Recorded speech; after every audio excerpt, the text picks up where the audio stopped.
This recording is going to be for Ilun Nishmat of Shlomo ben Rivkah, whose Yortzeit is on Friday.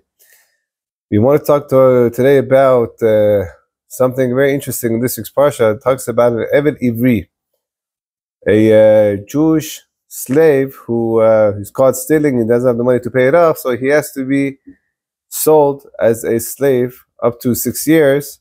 And what's interesting is after 6 years, if the time for him is to go by paying back his debt, he has an option to say that I want to stay. I like the place I am. I like my master.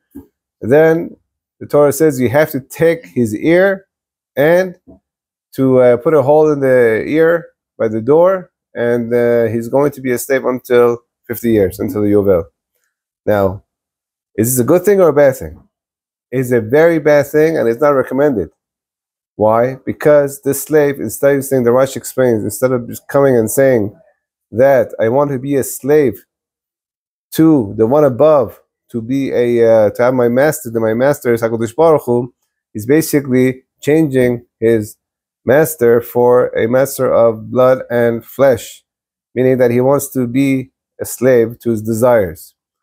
And that's why they take his ear and they pierce it and said, the ear that heard Anochi Hashem Elokecha, I am your God, I am your master, and it's good for you to come under my banner of Torah and listen to my laws, and that's why how you're going to have a good life.